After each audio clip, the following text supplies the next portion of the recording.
Open your mouth. Spread your legs. Clear. Let's go.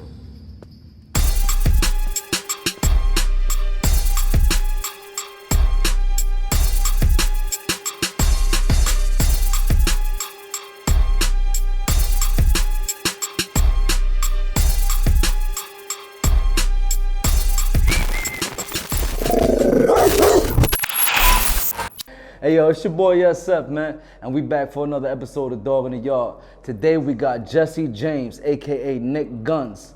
You know what I mean? And that's Uncle Murder artist, by the way, if y'all don't know. You know what I mean? Knick Gunz, he went to jail as a juvenile for robberies. In the late 90s, he was facing multiple charges from gun possession to robberies to attempted murders, all type of shit going on. He served 5 years, and then he served another 1.5 to 3 years for a second gun possession. So I'm gonna let him get into his story and all that. Let's get it. Knick Gunz, SF.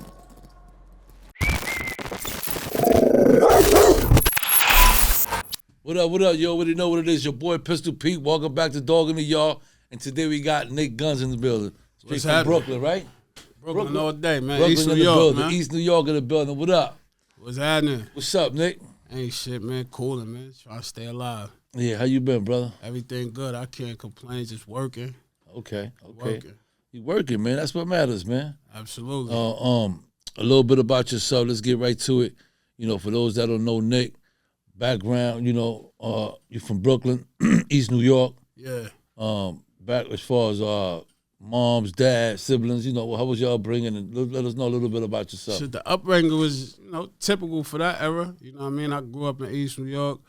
Moms and pops, they was hustling and, fell victim to the crack epidemic. So early on, you know what I'm saying, I was a child of that, you know what I mean? My parents getting high. So I was pretty much in the streets early on, you know what I'm saying? We talking about like what age? Oh, man. It happened. My parents split when I was like 7. We moved to California. We moved to Crenshaw. Damn. We moved to Crenshaw, about 15 minutes away from Nipsey's store. So that was like the Roller 60 area. I lived on Saline Street in Cali. Okay. So from that point, I've been there before. Yeah. So from that point, at 7, they split. My pops went to Detroit. We came back to Brooklyn. You know what I mean? Okay. And from that point on, I was in the streets. You know what I'm saying? From the age of 7 all the way up until when I went to juvie, I was like 12, I think, yeah, 12. I went on my first bid. Okay. Yeah. And what you did? What was the? Well, I caught robberies at that point. You know what I'm saying? So like, back in them times, you know what I'm saying, crack was pretty prevalent. You know what I'm saying? That was the era. So that was the era where like all the older dudes would kind of like had the young niggas hustling for them, shit like that. So for me, I understood what crack did to my family dynamic. So I never became one of the dudes that used to hustle for niggas and none of the above. You know what I mean? So I used to just rob niggas from young, 11, 9, 10, just robbing. I just started robbing niggas because I felt like it was the crack that fucked my life up. You know what I'm saying? Yeah. So when I caught my first armed robbery, I was angry. I was bitter. You know what I'm saying? Because drugs fucked up my life. So like, if niggas was hustling for niggas, I'll probably rob you. You know what I'm saying? Shit like that. And that shit landed me in juvie. You know what I'm saying? I ended up going to Buffalo, all the way to Buffalo, Maston Park. Wow. Yeah, like 8 hours away. And who was there for you? Nobody at that time, right? My moms was still getting high. It was really, shit was dysfunctional. Was really hard. Yeah, shit was dysfunctional. But it's so crazy. I had went through Spofford. Okay. I went through Spofford. So when I was in Spofford and shit, at that point the judge was talking about like putting me away till I was like 21. Mind you, I'm only like 13. But being that there was no consistency, like every time I go to court, like maybe my sister will come. Then the next court date, my grandmother. You know what I mean? Yeah. So like every time somebody come to court, there was no consistency. Like the lawyer got to keep breaking shit down to everybody. Yeah.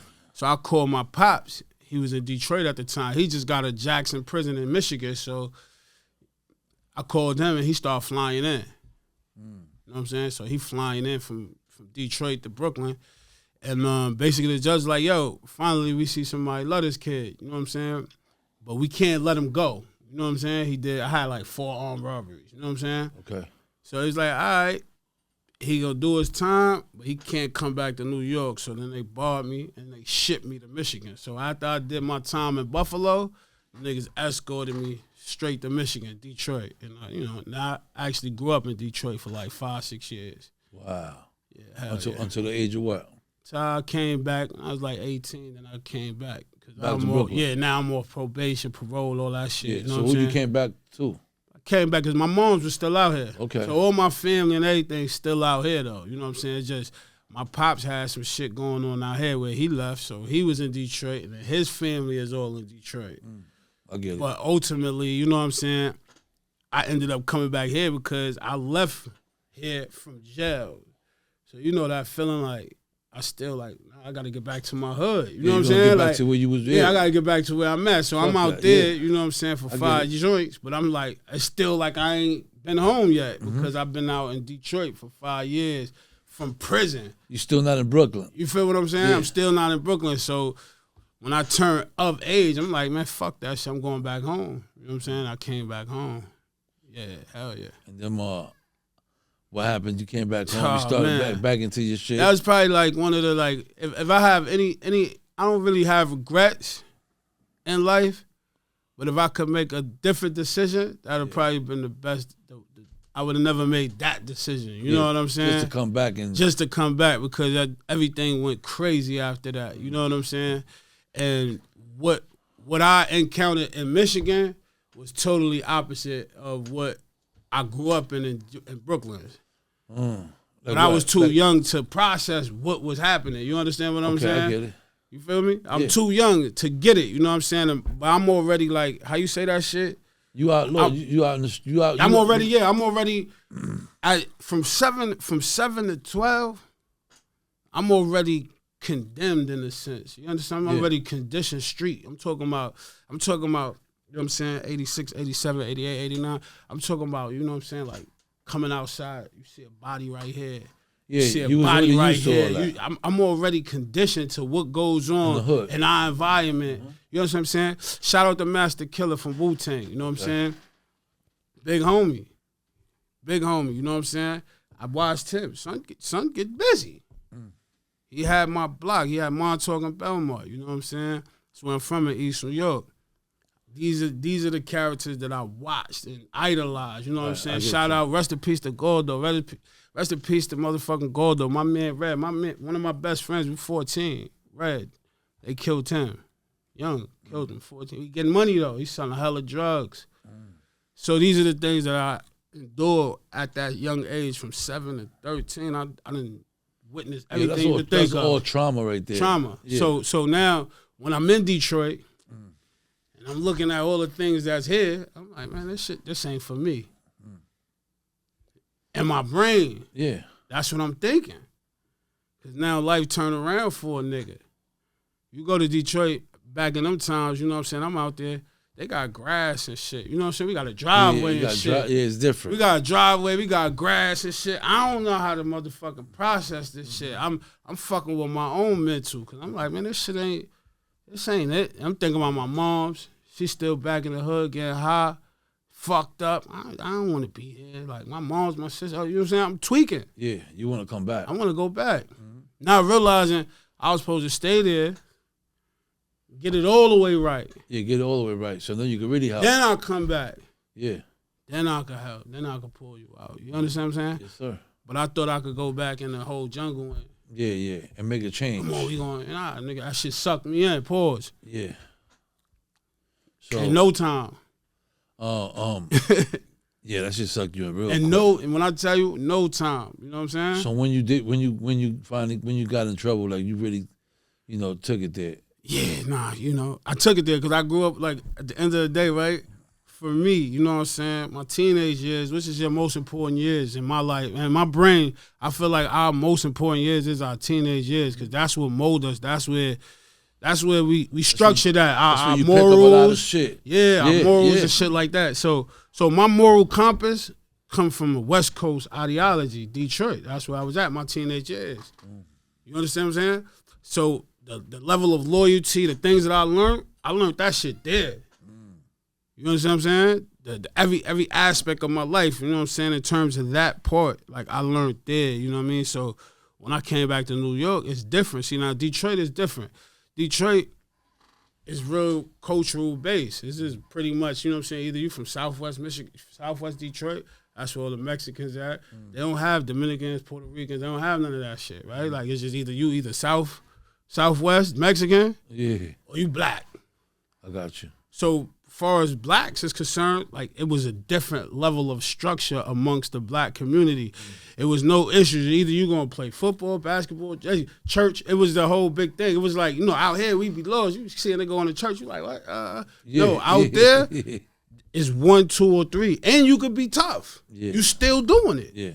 The gangsters, you gonna see them niggas go to the church. You gonna see niggas coming to all the Every football, Sunday basketball. You gonna see this shit because this is how the culture is raised out there. It's It's conditioned. You know what I'm saying? It's not, niggas ain't gonna laugh at you because you over there or you this. You know what I'm saying? I get it. So coming back to New York is different, right?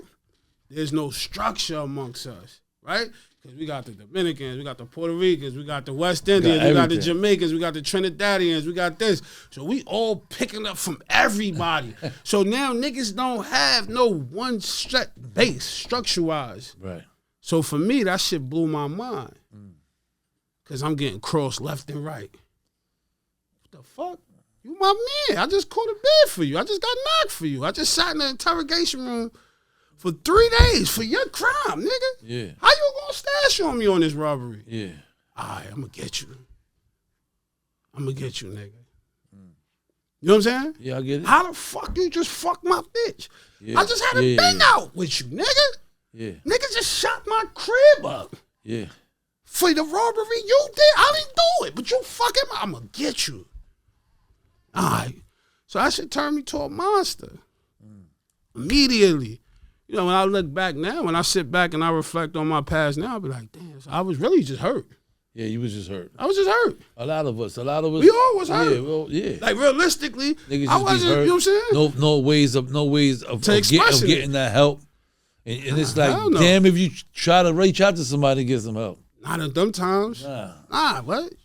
It's cool now, you know what I'm saying? Now we got the information. Yeah, the information. We got the information now. We got the platform. Yeah, we got the platform, we got the information. So now we know, you know what I'm saying? I can go talk to a therapist. Yeah. That's okay. Yeah, that's okay.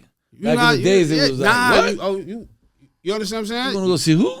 Right, you frowned upon. Yeah, you know what I'm saying? You're right. You frowned upon if you went and you said, oh, I need to, now, nigga, I need to talk to a therapist. It's okay.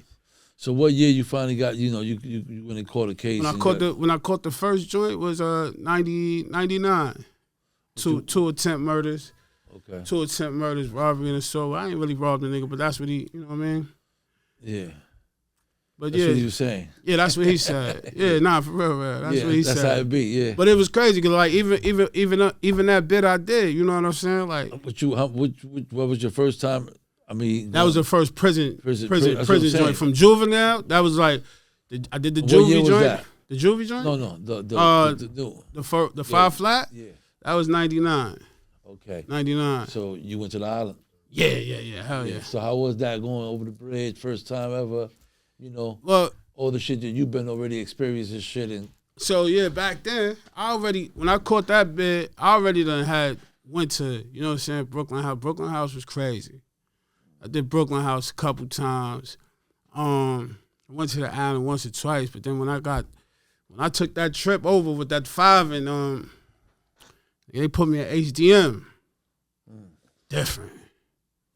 Yeah, you was like, shit. Yeah, that was different. This is jail. You know what I'm saying? Like when I went through the cells, the blocks. I went through HDM, you know what I'm saying? You talking about 80 niggas, 4 tiers, that shit was crazy, you know what I'm saying? But I learned a lot in that bitch real quick, you know what I'm saying? But yeah, it was different. You know how that shit go, like first coming in, you know, I'm laying, you know, like I think the most traumatizing shit for me was like getting my cell tossed up at like 5 in the morning. Like, yo, I'm bugging. Like, why y'all in here? Why y'all doing this to me? You know what I'm saying? Nigga not knowing. You know what I'm saying? You think all up in your cell. They all in your shit, tossing your shit. You feel what I'm saying? Throwing your shit out and see it. Going crazy. You feel me? So that was like that was like the real most traumatizing shit for me, because I was like, yo, I felt so violated. Like, yo, why you coming in here doing this shit to my shit? You know what I'm saying? You know, you go to bed at night, you already tweaking, like, damn, I'm in this bitch. I can't get out. Yeah. I gotta go to, you know what I'm saying? Yeah. Now nigga come wake you up 4 or 5 in the morning. Yo, get your shit, throw your shit. Like, yo, that was hard for me to actually get accustomed to that shit. Like, to get it. To know, like, yo, this is it. Then they can violate you at any time. Anytime, you know what I'm saying? Anytime. And HDL was. Nah, it was real, man. Nah, HDL was real, man. Yeah. So how long you last on the island before you took that 5? I did 2 years on the island. I got kicked out of every building twice. Damn near. And your mom, did you wind up copping out, or you? Yeah, I went to trial, but ultimately I copped out and shit. Word. You got 5 years. 5 years for both cases. Okay, and then you went up top. Yeah, then I went up top. When you went like Downstate? Yeah, I went to Downstate. How was that? Yeah, Downstate was crazy. you know, That's what I'm asking you. Yeah, you know Downstate. You know how they do. Let these young niggas know. Yeah, you know how they do. You come through Downstate, they gonna tell you, they gonna violate you. They gonna tell you some crazy shit like, yo, put your right arm up with your left leg down. As soon as you make the wrong move, niggas is putting a beast on you just to make an example and show you you're not on Rikers Island. You're on a different set of circumstances and shit. So you gotta pay attention. You gotta pay attention and be on point at all times. That's like very, very first introduction. That shit was crazy. And from there, where you went at? From there, I went to Oneida. That was another crazy ass jail. I went to Oneida. Then I went to Mohawk. Then I went home from Midstate and shit. Did you go to school? Did you do something while you was in there, or? Well, yeah. Or you was in the yard? Nah, when I went to Mohawk and shit, I ain't had to go to school. I already had like a GED and shit, a diploma and shit. I just pretty much did like construction working, but I was really in the yard. I was young, son, so I was having fun. Yeah. I ain't gonna lie. I was having fun, you know what I'm saying? One of the craziest things that you seen throughout your bit. That I seen? Yeah, that you could share. I go back to HDM, right? Craziest shit, right? So, you know, you got the A and the B side. Uh-huh. So I'm in 4 block. We don't get no movement. You know what I'm saying? They bring us chow and shit like that. No, I'm not in 4. I'm bugging. I'm in 2 block. My son F4. Rest in peace of my nigga Maserati Fox. Teflon, them niggas. They in 4. I'm in 2. So we don't get no movement. You know what I'm saying? They bring us chow. But every weekend, you know what I'm saying, nigga get the bag, nigga shit coming up missing. You know what I'm saying? Like, hey, like, you know, once nigga get the visit, it's like everybody shit start coming up missing because the nigga trying to go, you know what I'm saying? He trying to get, somebody trying to get right, you know what I'm saying? So one day in the HDN, they had like a big ass day room. So niggas used to play handball in there. It was that big where you could play handball indoors and all that shit. Right. We in the day room fucking around playing handball and shit. One particular nigga got caught. It was like a visit. So the bag was in the building. You know what I'm saying? So now niggas is on point, like trying to make sure, like, you know the bag here, so some shit gonna come up missing. However, man, they caught a nigga stealing a bag of chips, bro. The damage they did to this nigga, you know what I'm saying? For a bag of chips. For a bag of chips. I'm saying for a bag of 25-cent shebang chips. And I never forget, man, and that shit, and then the thing about jail, you know how this shit is, we all around. That nigga got hit, everybody went their way, nobody looked back. Everybody walked away. He's there fucking dying. He dying, bro. I'm like, this how this shit is. You know what I'm saying? I'm like, okay, this how this shit go. And they niggas just left that nigga's joint still sticking out his shit, blood going crazy. I said, oh nah, this, you know what I mean? So for me, I learned a very lot. And that one moment, I'm like, all right, yeah, that shit, yeah. That's an eye opener, man. That was an eye opener. You got that shit, you like, hold up. This shit is real. I gotta change my, how I move. Everything gotta be changed up. And it's not, in that moment, what I learned is principle is key. It's not about, it's about the principle, bro. Principles of respect. Principles. You know what I'm saying? So, niggas, the average person be like, oh, it was only a $25 bag. No, it's the principle. No, it's the principle. It's the principle. Principle of you taking it. Principle of disrespect. Right. All that. You know what I'm saying? You get aired out for doing that because it's not the same. This ain't the street where you just violate a nigga or go to the store, grab a bag of chips and walk out. Right. And all that. You know what I'm saying? There's consequences. It's consequences. Yeah. And I think from that, too, you know, that shit helped me through my walk of life. Yeah. I stand on principles. Absolutely. I stand on principles, bro. That's how you do it. That's how you're supposed to live. So you came home when? From that joint, I came home 2003. Oh, you been home since then? Nah, I caught another one after that. Okay. What happened after? Well, the other one. How long you came home? When you came home, how long before you caught another one? I stood out for a long time and shit, man. I came home 2003. I caught the other one 2011, December 2011. I was going to see a good friend of mine. He was in prison. Nigga wanted some pills. He wanted a couple things. Yeah, that nigga right there, you know what I'm saying? Going to see son. So we rushing, go pick up my two co-defendants, one which is Uncle Murder, and my other man Slim. So, you know, going to pick the nigga Murder up and shit. He in the studio. This one like the Sour Diesel shit just came out. We in the studio, we rushing, you know what I'm saying? And we on the highway and shit. And they know me. That's why my name, Knick Gunz. I always keep the hammers. Right. But I had an incident the night before where I wasn't able to clear my car out. You know what I'm saying? So I totally forgot the joints is in the car. You know what I'm saying? So now we speeding, going to see my man Debo Brown. And the Shout out Debo Brown. Shout out Debo Brown. 95 days in. Right. We going to see this nigga and got pulled over. Man. We got pulled over. That's how it should be. Yeah, we got pulled over, you know what I'm saying? And the crazy part is like the nigga Murder, you know, being that he came out the studio and this is when Sour is new, so the trooper niggas, they thought like this shit was like, they thought we was transporting, but the Sour was so strong at the time, niggas like, nah, niggas don't got no, you know what I mean? Yeah. So now they went to further measures, you know what I'm saying? Start going in the trunk and the hood. I had the shit in the hood. Then what made matters worse, so we bringing son to Straight Stunting magazine with Murder on the front cover, shit say fuck the police. Yeah. So from there the niggas start tossing us crazy. You know what I'm saying? However though, ultimately that was my 5th violent felony. But due to the fact that they initially pulled us over for speeding. You know what I'm saying? So when he came back, that was the only reason they had pulled you over. It was not for nothing. It was nothing else. I got you. So you understand what I'm saying? So he started all of the probing after he gave me the ticket. Right, I got you understand what I'm saying? So everything else you find in the court of law is inadmissible. Yeah. Because it's the fruit from a rotten tree.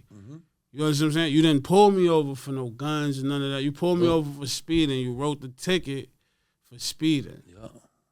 Once you gave me the ticket and then you didn't find nothing in the insole of the car, right? You're supposed to let us go. Once you start going through the trunk you violate. And the hood and all that. And at that time, I was all the way criminal. So none of my vehicles was in my name because I knew the law. You know what I'm saying? I knew that if you find whatever the case may be. But shout out to Chris Lighty. Rest in peace, Chris Lighty and shit. Yeah, rest in peace, Chris Lighty. He got niggas a lawyer. And shout out to Scott Lehman. You know what I'm saying? He got Scott Lehman on the case. And the judge knew what it was. You know what I'm saying? He knew that if we would have, that shit happened in, what was that? What town was that? Like, by Woodbury. What's that? Orange County. Orange County. You know what I'm saying? I'm in the joint. That shit was different, son. They took us, right? Them niggas took us to a house. The judge is in the house. They took us to a house. You know me, I think I know my shit. I'm like, yeah, man, with my 180 and all this other shit, with my lawyer at, nigga said, listen, man, take this number. You know what I'm saying? When you get out of quarantine, call one of these numbers and find out who your lawyer is, Duke. All the shit you talking. So now the nigga Murder, we had a crazy part. Niggas had a meeting the next day with L.A. Reid. So they bailed Murder out. You know what I'm saying? Now, mind you, neither one of them know. Murder don't know. All my men know. You know what I'm saying? So you know what I'm saying? I'm sitting there, I'm feeling badder than a motherfucker. You know what I'm saying? So they bailed Murder out, and then the next, that weekend, they bailed my son out. I ain't getting no bail because my record. And the way that shit worked, the system out there is like, in order for you to get the bail, you got to get indicted. You You know what I'm saying? Like, They it's do like a some shit higher that. court. Don't they do some shit like that in Jersey too, where you you get arrested and then later on you'll go to court? Yeah, you gotta. It's some higher court, some crazy weird as shit. hell. So I ended up getting indicted. So I did like a month in the county and shit, which was the craziest shit. I ain't gonna lie, they had good food, but I ended up getting indicted, and the moment I got indicted, they bailed me out, $30,000 bail, and then from there, you know what I'm saying, we started going to court. But the judge knew that it was a legal search and seizure. Yeah, it was a violation. It was a violation. You know what I'm saying? So what he did was, when he sent, now mind you, the gun that I got caught with, we took from a cop. So what he did was, well, I ain't take the, hold on, I ain't take the motherfucking gun, but the gun was a cop gun. Right. So what he did was, sentenced me for possession of stolen property, which puts me in the category of nonviolent. Right. So now the whole 5 felonies and all that shit, the persistent, I don't apply to that. You don't apply that because it's different. Because I fuck with the judge. It's a different felony. It's a whole different felony. I fuck with the judge. I never had a nonviolent. So what he did, that's how he sentenced me. So I ended up on that bit. I went to go to Barehill. Okay. Worst jail I ever been in my life. What was in bed? It's in my brain, because in my brain, I'm like, yo, Duke, I got a 1.5 to 3. Every day niggas is getting hit 3 times a day. Every day. For me, I ain't understand. I'm like, why the fuck y'all should be here? Yeah. Every day. There's only one reception house, and it's in the back of the jail. Now, Upstate is across the street from Barehill. So now you got all the niggas coming from the Max. They coming down, or you got the niggas coming out the box. And there's only one reception house. So everybody laying. Go right there. Everybody laying on that house. You feel what I'm saying? Every day, like, who coming out this bitch? You feel what I'm saying? And you gotta come down that long stretch. You gotta walk 1.5 miles to get to the mess hall. Every day. So every day, niggas is getting hit. Every day in my brain, I'm like, yo, what? Why the fuck did they send me here? I didn't understand it. You know what I'm saying? But you know, everything worked out. But I was just like, that shit was crazy, man. Barehill, I never seen a jail like Barehill. Now I've been in a lot of jails. I never went behind the wall, God bless. But for that, How long you was in Barehill? I did the whole shit there. Probably like a year and some change. Came home. Came home when? 2013. 13. Yeah, because I got knocked 2011. Turned You been myself home in. since? Yeah, I've been home since now. What you been doing? Fucking with this music, fucking this rap shit up, fucking with these clothes. This my brand, That Jargon. shit's fly. Appreciate it. That shit's nice. Appreciate it. Yeah, fucking with the clothes. Shit, man, the music. Found your lane. Found my lane. You know what I'm saying? You was rapping throughout the whole time? You was baiting or what? No. Early on, I used to rap and shit. I always been rapping and shit, but I didn't take it serious until. It was just your craft, you know. You was just Nah, I took it serious. Shout out to my brother Debo Brown, but early on, when I came home, I was rapping. I started really rapping on my first bid. I started going crazy. Shout out to my nigga Hell. Me and son used to be battling and all that shit up north. He was in Mohawk with me, Midstate boxing shit. Yeah, Rel, my son Darrell Muhammad. What's up, nigga? You know what I'm saying? Yeah. Me and son was going at it. You feel me? Shout out to Rob Cash. Me and Rob Cash was locked up in 98 on the island, 3 building. Me and Rob used to go at it. You know what I'm saying? Rob was nice. I ain't gonna front at that point too. Good. I wasn't even. Shout out Rob Cash. Yeah, shout out my nigga Rob Cash. Yeah, man. I wasn't even seasoned back then. And me and Rob be in the house. I didn't go all. Now I'm like, God damn, I gotta step it up. Yeah. That's when he was Bullets and Gunsmoke. You know what I'm saying? That was in 98. You feel me? So then when I go up on my bed, you know what I mean, that's when I really start perfecting this shit, really fucking with it. That's when I bumped into Hell Rel. But then when I came home, I'm going hard to find out my niggas is, while I'm in the joint, I'm finding out him and Murder, they doing their shit. So now I'm like, all right, cool. Then when I connect with my team and shit, like I kind of like watching they process. To a degree, that shit kind of discouraged me. Cause I used to see like the technical part of that shit.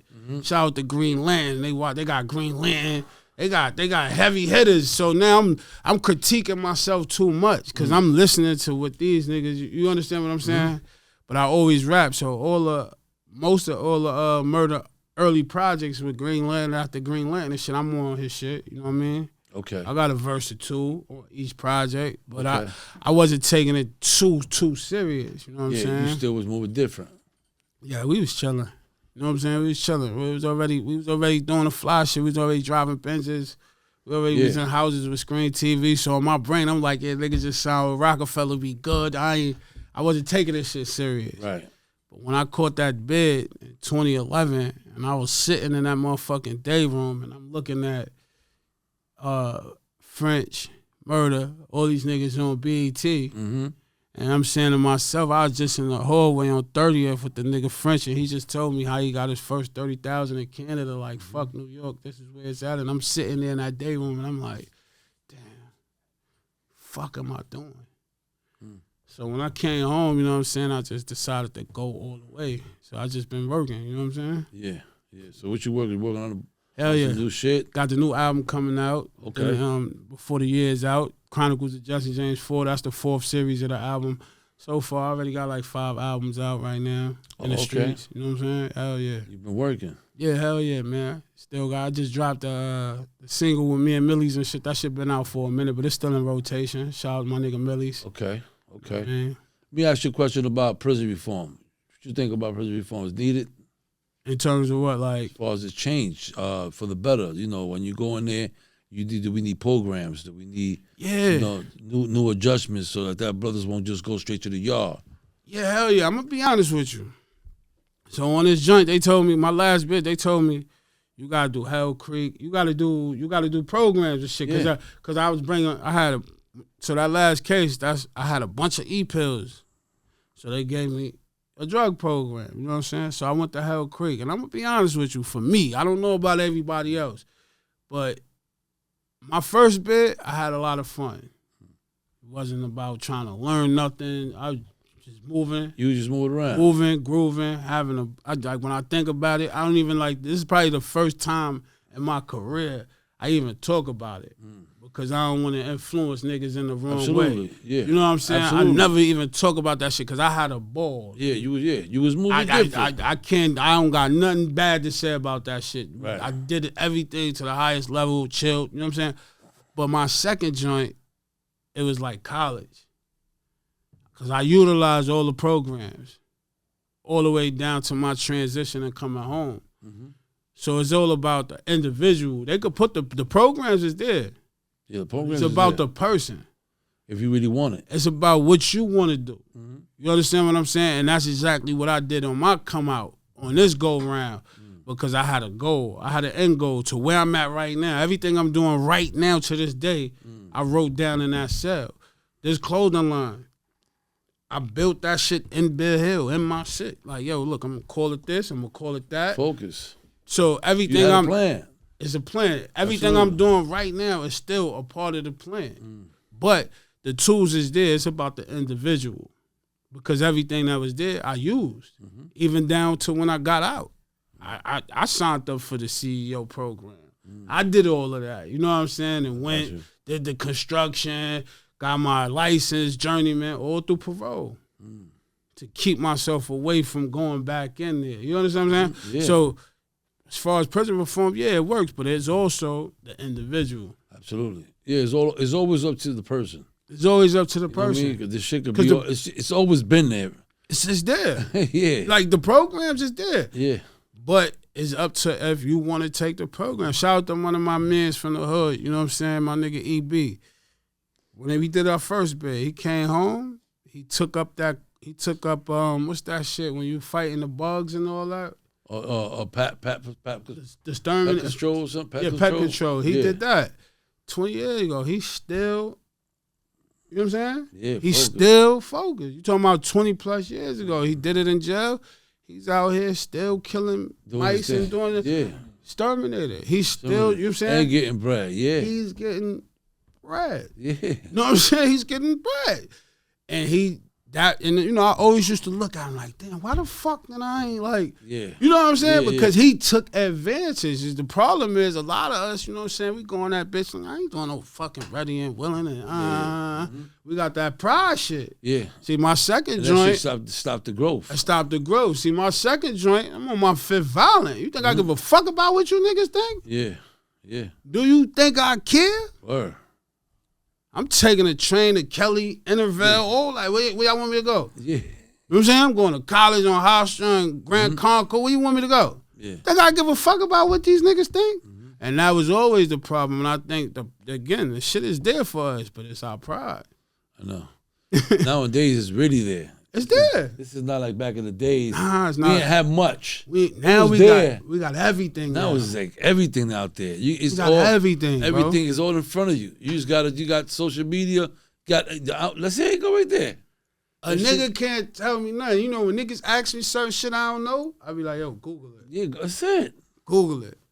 It's right there. Information's right there. You already paying Whether to put a fucking flashlight together, get anything is there. Anything. It's all there, bro. So it's all about the individual and what they want to do. You know what I'm saying? So even if they do more prison reform, it's still there. You know, it's been there. Yeah. Well, Nick, tell me a little bit where they can find you at, a little bit what you're doing. I mean, so the people out there in the audience that want to get up with you and shit. Reach out to you. Instagram, KNICKGUNZ on everything.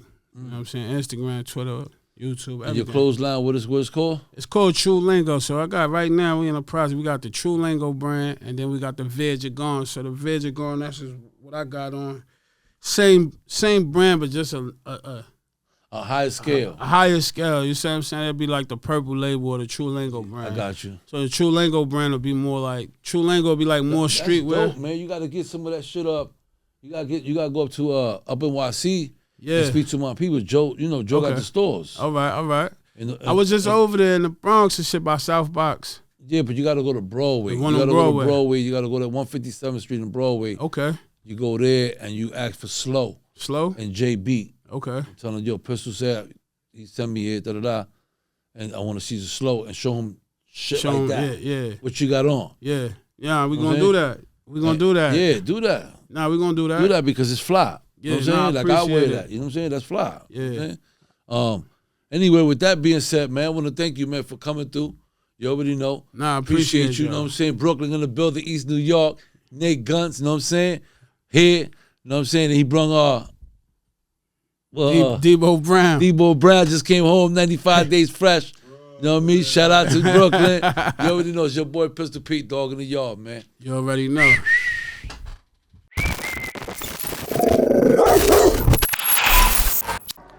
Yes, sir. Yes, sir. Yes, sir. We back. It's your boy, SF. And like I said, man, that was a legendary interview with my boy Knick Gunz. Know what I mean? Shout out to you.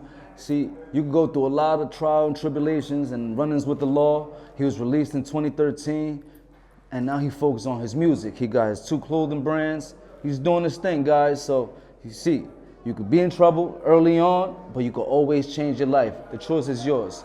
SF, dog in the yard.